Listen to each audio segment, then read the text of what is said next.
Wherever you go, whatever you do, throw a little at it. Omax, Vest and Briefs. நேர்களுக்கு வணக்கம். தமிழ் ஜனம் digital exclusive நிகழ்ச்சிக்கு உங்களை வரவேற்கிறோம். ட்ரேடு வார அடுத்தடுத்த லெவலுக்கு எஸ்கலேட் பண்ணி ஒட்டுமொத்த உலகத்தையும் என்டர்டெயின் பண்ணிட்டு இருக்காரு அமெரிக்க அதிபர் ட்ரம்ப். அது குறித்து தான் இன்றைக்கு விரிவாக பார்க்க இருக்கிறோம். அதை பார்க்கறதுக்கு முன்னாடி தமிழ் ஜனம் யூடியூப் சேனலை சப்ஸ்கிரைப் பண்ணலைன்னா உடனே சப்ஸ்கிரைப் பண்ணிடுங்க. அமைதிக்கான நோபல் பரிசு வேணும் அப்படின்னு சொல்லிட்டு ட்ரேடு மூலமாக வார் பண்ணிட்டு இருக்காரு ட்ரம்ப். இப்போ அந்த ட்ரேட் வாரை அடுத்த லெவலுக்கு எஸ்கலேட் பண்ணியிருக்கார். அது என்ன அப்படின்னு பார்த்தீங்கன்னா, நவம்பர் 1ஆம் தேதியிலேருந்து சைனாவுக்கான 30% ட்ரேட் வரியை 130% உயர்த்த போகிறதா அறிவிச்சிருக்காரு. ஏன் ட்ரம்ப் இதை அறிவித்தார்? ஏற்கனவே பதவிக்கு வந்த உடனே உலகத்தில் உள்ள எல்லா நாடுகளுக்கும், இந்தியா, சீனா உட்பட பல நாடுகளுக்கு வரி விதிப்பை உயர்த்தி அறிவித்தார் அதிபர் ட்ரம்ப். அதில் சீனாவுக்கு 30% வரி விதிப்பு அப்படின்னு அறிவித்தார். இதில் கொஞ்சம் டென்ஷனான சைனா அமெரிக்காவுக்கான அந்த ரேர் எர்த் மினரல்ஸ் இதையெல்லாம் ரெஸ்ட்ரிக்ட் பண்ண ஆரம்பிச்சிட்டாங்க.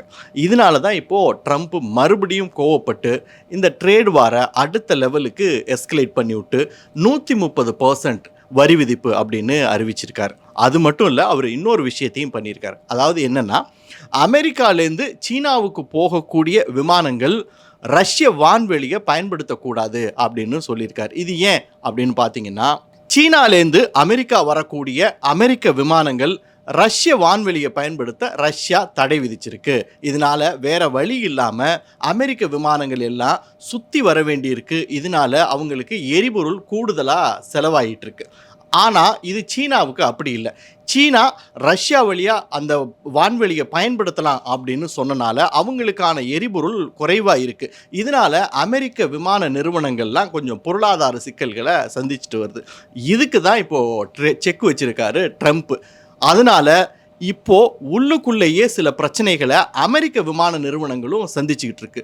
என்ன அப்படின்னு பார்த்தீங்கன்னா, விமான கட்டண உயர்வால் சீன ஏர்லைன்ஸ்லேயும் சரி, அமெரிக்க ஏர்லைன்ஸ்லேயும் சரி பயணிகள் எண்ணிக்கை குறைய ஆரம்பிச்சிருக்கு.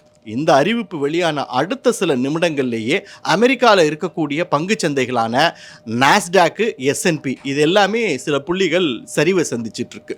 இந்த ட்ரேட் வார்னால் மற்ற நாட்டுக்கு பாதகம் பண்ணிக்கிட்டு இருந்த ட்ரம்ப்பு இப்போ உள்நாட்டுக்கே துரோகம் பண்ண ஆரம்பிச்சிட்டாருன்னு அமெரிக்க பத்திரிகைகள்லாம் எழுத தொடங்கிருச்சு. சரி, இந்த ட்ரேட் எஸ்கலேஷன் இத்தோடு நின்றுச்சா அப்படின்னு பார்த்தா இல்லை, இது மறுபடியும் அடுத்த கட்டத்தை போயிருக்கு. எப்படி? இதுக்கு சீனா பதிலடி கொடுத்தனால தான்.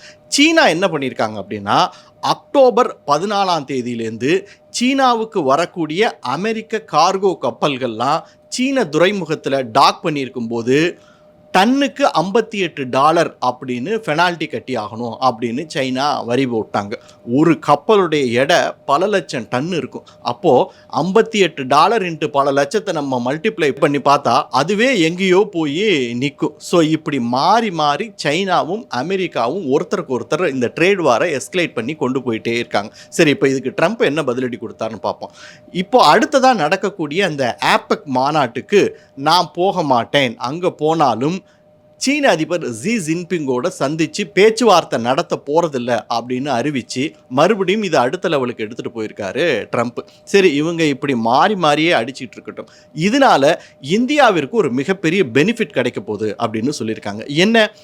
இப்போது இந்த 130% வரி விதிப்பை சீனா எதிர்கொள்கிறனால சீனாவிலிருந்து போகக்கூடிய பெருவாரியான ஏற்றுமதிகள் குறையும் அப்படின்னு சொல்லுது. அந்த இடத்துல இந்தியா ஒரு அப்பர் எட்ஜ் எடுத்து அது மூலமாக கிடைக்கக்கூடிய பலன்களை அடையலாம் அப்படின்னு பொருளாதார நிபுணர்கள் சொல்கிறாங்க. அதாவது என்னென்னா, ஏற்கனவே உள்ள 25% இன்னொரு 25% வரி விதிப்பை விதித்து இந்தியாவுக்கு 50% வரி விதிப்பினாலும் சைனாவோட ஒப்பிட்டு பார்க்கும்போது கிட்டத்தட்ட ஒரு 80% வரி விதிப்பு இந்தியாவிற்கு கம்மி. அப்போது அந்த ஏற்றுமதி பலனை இந்தியா அனுபவிக்கலாம் அப்படின்னு பொருளாதார நிபுணர்கள் சொல்கிறாங்க.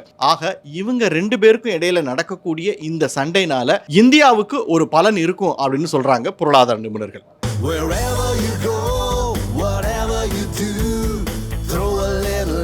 Omax, Vest and Briefs.